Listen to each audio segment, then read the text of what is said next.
नमस्कार निवेशकों, तेजी मंदी में आपका बहुत बहुत स्वागत है और मैं हूं हेमा धौलाखंडी। आज हम बात करेंगे स्टॉक मार्केट के बेसिक्स की। ट्रेडिंग और लॉन्ग टर्म क्या है, ट्रेडिंग और इन्वेस्टिंग में क्या अंतर है, दोनों में से आपके लिए कौन सा बेहतर है। आम के आम गुठलियों के भी दाम। लॉन्ग टर्म इन्वेस्टिंग कुछ इसी तरह का बेनिफिट है, जहाँ कई सालों के बाद आपका लगाया हुआ एक पौधा आपको आम का दाम तो देगा ही, बल्कि आप उसकी गुठलियों को बेचकर भी पैसा बना सकते हैं।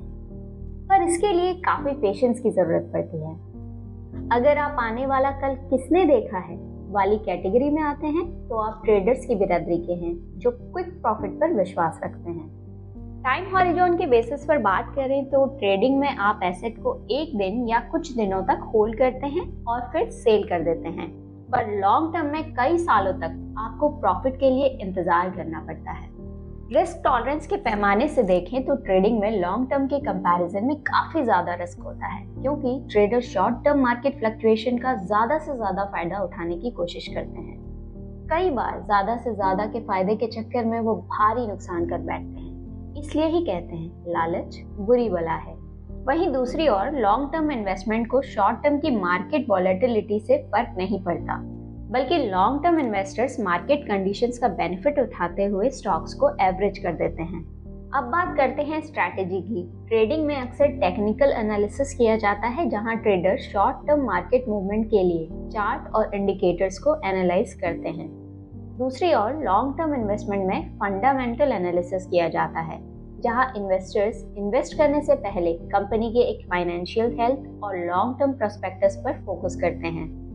ट्रेडिंग का एक ट्रेंड आजकल ये भी चल गया है कि लोग इन्फ्लुएंसर्स के साथ भी रियल टाइम ट्रेडिंग करने लग गए हैं।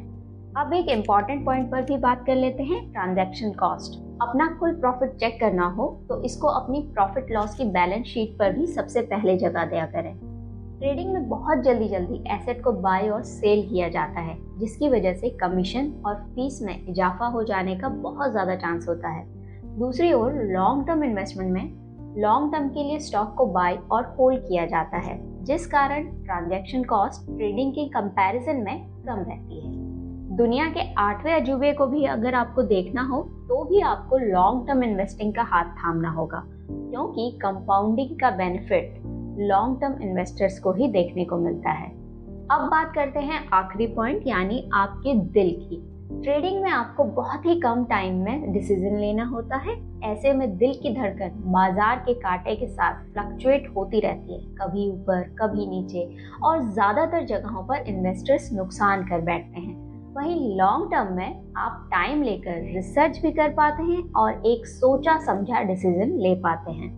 बात करते हैं सबसे जरूरी टॉपिक की, जिसका आप इतनी देर से इंतजार कर रहे थे कि आपको किस अप्रोच के साथ जाना चाहिए।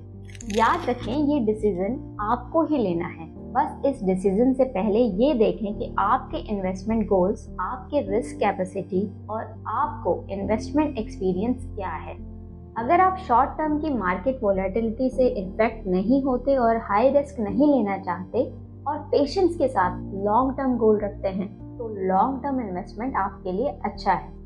वहीं हाई रिस्क लेकर एक ही दिन में रोम को जीतना चाहते हैं तो आप ट्रेडिंग का रुख कर सकते हैं।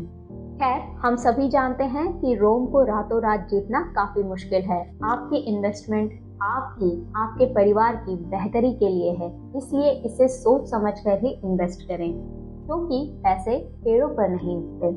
आज के लिए बस इतना ही। फिर मिलेंगे फाइनेंस से जुड़े किसी ऐसे नए टॉपिक के साथ। तब तक के लिए धन्यवाद।